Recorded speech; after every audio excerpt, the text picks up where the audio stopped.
today's episode, we're talking about how the gut-brain axis affects mental health. If you want to learn more about how to improve your mental health, go ahead and subscribe to this channel. I'm Ailar Poormoghaddam, and I'm a certified clinical nutritionist and functional medicine provider at Pacific Integrative Psychiatry. I specialize in nutrition for mental health. We see adults with anxiety, depression, and sleep issues, and also provide nutrition services for mental health. Today, I'm joined with Dr. Bhopal.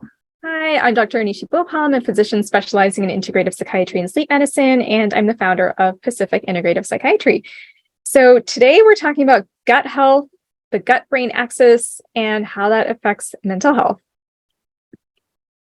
Yeah, so the first thing, I think the most important thing to talk about, is, what is the gut and how does this affect mental health? Because a lot of times when we think about the gut, we just kind of think about one organ or just one part of the body that we think is doing majority of the digestion. But what a lot of people don't know is that our gut or the GI tract actually starts from the mouth and it goes all the way down our body till, eventually where we have a bowel movement. And there's a lot of different organs, there's a lot of different enzymes that are involved in release at a lot of the different stages.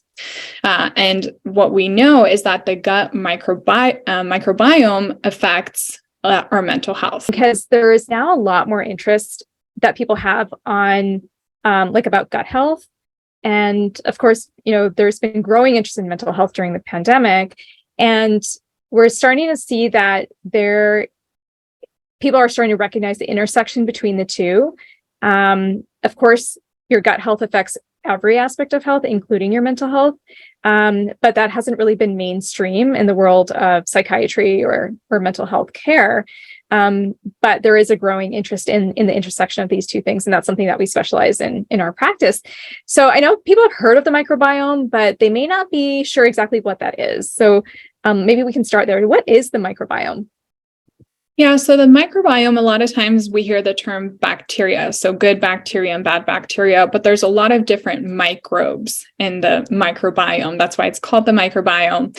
And the gut microbiome specifically affects our digestive system. But what we know now through a lot of research and studies is that the gut microbiome also affects our mental health. And it affects the types of neurotransmitters and hormones that the body needs for our mood, right? Our emotions, having positive mental health outcomes versus feeling sad or depressed or even anxious at times. So the types of bacteria and the microbes that are in the gut are really doing a lot of that work. And where these microbes and the bacteria get the nutrients that they need to properly form these hormones has to do with the types of foods we eat, right? So a lot of people notice how I eat affects how I feel, or how I feel affects how I eat. So they're already making that connection between the gut and the brain, and the microbiome is primarily responsible for that. And it's driving these decisions, these emotions, and the food we eat can really impact that. Yeah, it really does have an impact. And the gut is also known as the second brain. There's a whole nervous system in the gut called the enteric nervous system. And this is why people might get a gut feeling about things, or, butterflies in your stomach when you're nervous or anxious. There is that direct relationship, like you said, with the gut and mood and mental health. And just tagging on to the microbiome, when you have a healthy microbiome, and we can talk about what that actually means, your body is better able to synthesize neurotransmitters. So like 90% of our serotonin is made in the gut. There's 400 times more melatonin made in the gut than in the brain, although the melatonin in the gut might work a little bit differently than the melatonin that's produced by the pineal gland in the brain. Like 50% of our dopamine is made in the gut. So it really does have correlations with mood and cognitive health as well. Yeah, absolutely. And, these bacteria are just so interesting because they're actually able to cross so many barriers that other chemicals, molecules, ingredients can't really do. So they really have an influence over our brain and our mental health, right? So we think, the bacteria are just in the gut and they're not really going anywhere and they're just going to give me a stomach ache. But they're actually really traveling all over the body. They're crossing the blood-brain barrier, and they're really going to affect our mental health. And that's why it's so important that we talk about gut health. Okay, so let's talk about the vagus nerve a little bit. There's a lot of interest, again, these days in the vagus nerve and the impact that has on gut health, but also on mental health. So what exactly is the vagus nerve? Yeah. So, the nervous system is basically a way for the body to communicate, right? So, neurotransmitters are just basically ways that the body is sending information across different organs, tissues. And it's how the body receives signals, especially the brain. So when we talk about the vagus nerve, this is a nerve that's carrying a lot of information, the longest nerve in the body going from the brain all the way down the digestive tract. And it's carrying all this information about the signals that the brain needs to let the other organs know, but it's also carrying signals in a reverse direction, going from the gut back to the brain. So it's bidirectional. So if you think about it, it's kind of like a highway, right? The cars are going in one direction and then the other cars are going in a different direction, and you need both directions to work properly. And this is a really important nerve that functions in the gut-brain axis, and it's basically how the gut and the brain communicate. And having our vagus nerve work properly and utilize its function efficiently is really important for having a healthy gut microbiome, but also having a positive mental state. So what exactly is a healthy gut microbiome? Like, how do you know if you have a healthy microbiome? How do you know if you don't? What does that actually mean? Yeah, so, this can look different for a lot of people. So we know that there are certain types of good bacteria and bad bacteria through research, through different strains of probiotics that we know work well and actually affect our digestive system, mental health positively. But having an unhealthy microbiome or having a lot of bad bacteria in the gut may not show up in the same way for everyone. So some people notice digestive issues, and this can have to do with having leaky gut, which basically means that your gut is leaking out good bacteria, good nutrients, and the barrier to the gut has been compromised, or it's not as strong as it used to be. So thinking of like a screen door, and if there's holes in there, then the good nutrients can get out, the good bacteria can get out, and bad bacteria can get in. So it can show up in symptoms, digestive issues, but it can also show up in different ways. So just because someone doesn't have bloating, diarrhea, constipation doesn't mean that their microbiome is perfect and there's no need for, gut health interventions.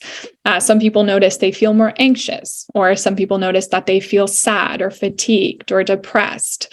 Other people might show up feeling more inflamed, and it may not show up in the ways that you would expect. But again, it could show up in these states of feeling fatigued and tired. That itself could be a sign of inflammation. Some people have body aches, it's showing up physically for them. And doing a complete assessment of all the symptoms is just telling us what's happening. It's not really telling us why it's happening. And we really have to analyze the gut microbiome, see what's in there to see whether or not we need to provide dietary changes, lifestyle changes, or even the use of supplements like probiotics to put more of the good bacteria in there.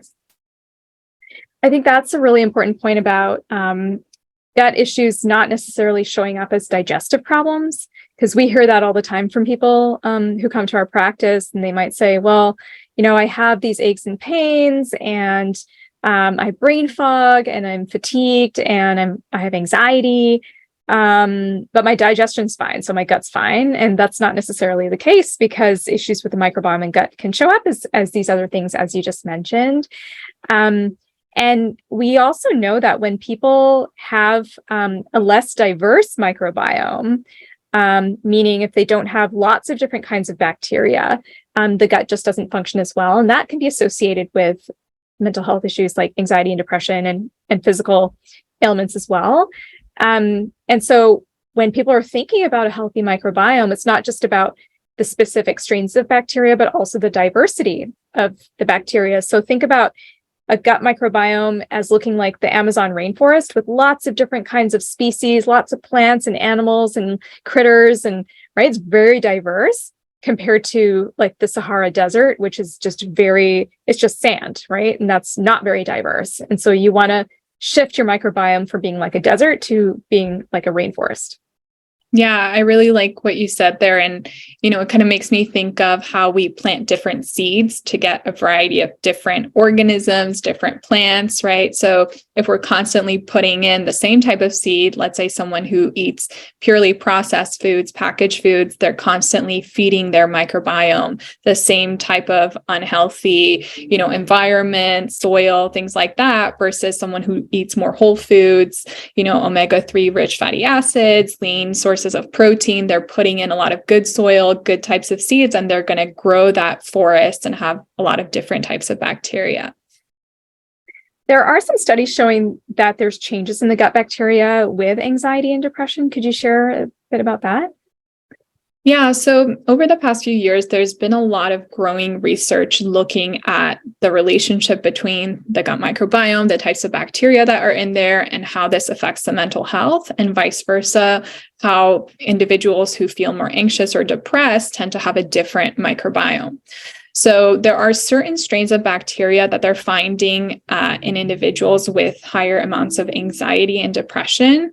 And it's really hard to tell if the anxiety is what caused the alterations in the microbiome, or if the changes in the microbiome are what caused the increase in anxiety or feeling more stressed. And what could have done that is, a poor diet over several years. So a lot of times these conditions tend to be more chronic, and it takes several months or years for the microbiome to become altered through lifestyle and dietary changes.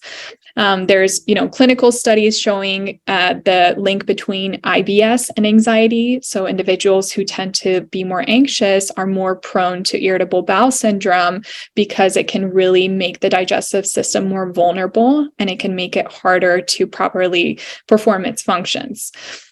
There's studies in mice that have looked at the use of antibiotics, which are used to kill off, the bad bacteria in the gut, and how using the antibiotics actually helps reduce a lot of anxious-like symptoms in these mice. So it's really interesting to see what happens when we alter the gut microbiome, when we analyze the gut microbiome, the types of bacteria we see versus the types of bacteria we don't see. How does this show up in our mental health, our mood? Does it take away stress, or does it increase stress? Does it make us more anxious? So there's really a strong correlation, and the studies and the research are just growing. Yeah, it's so interesting to see the research on this emerging. And it's not a new idea. Like in Ayurveda, the ancient system of healing from India, it's 5,000 years old. And in traditional Chinese medicine, it's understood that the seat of health is in the gut.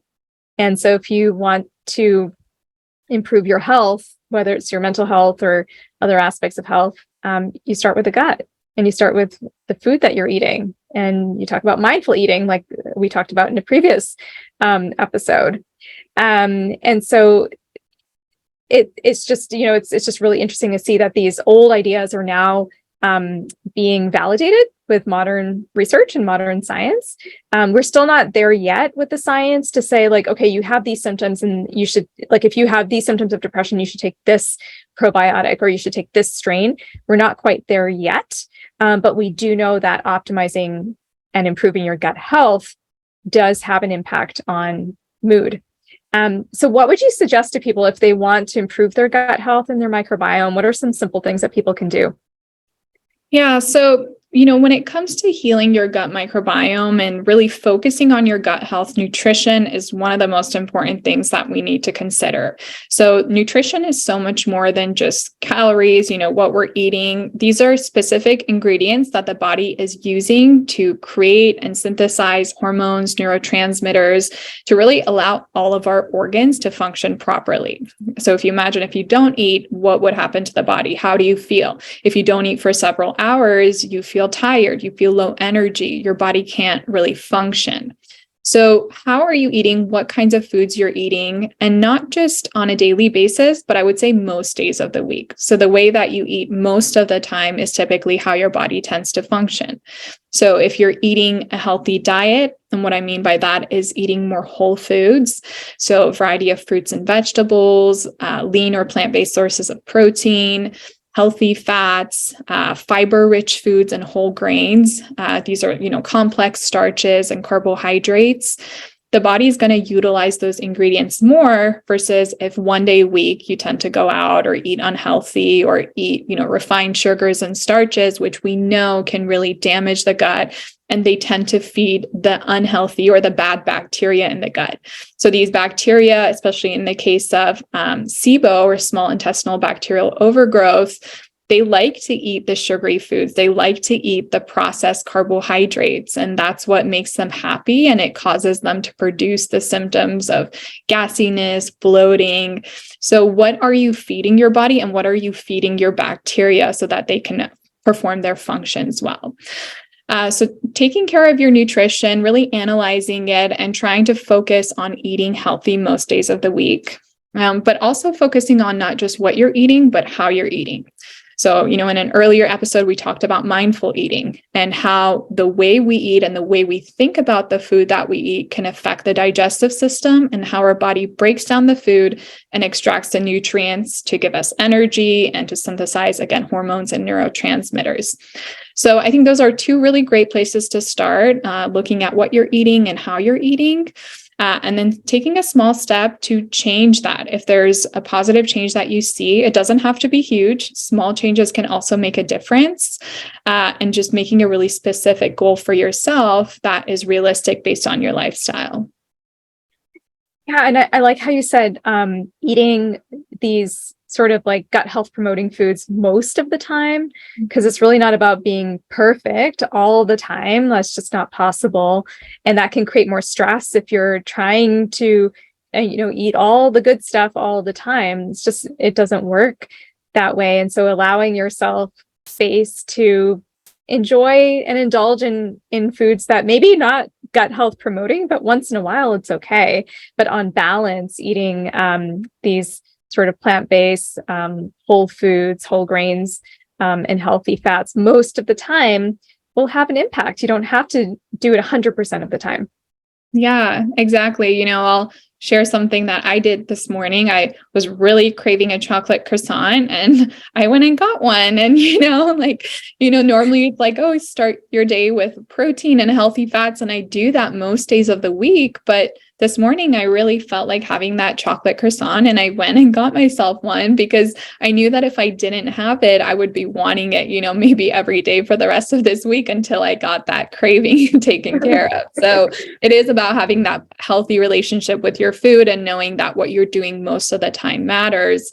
And going back to the role of gut health and what it's doing for our bodies, we talk about mental health because it's so important and it affects our day-to-day, but gut health is also important for our immune system, so we don't think about the gut playing a role in protecting us from diseases and chronic conditions, especially with the pandemic, but thinking about how that's your microbiome is going to be able to protect you from microbes, from infections that could be happening.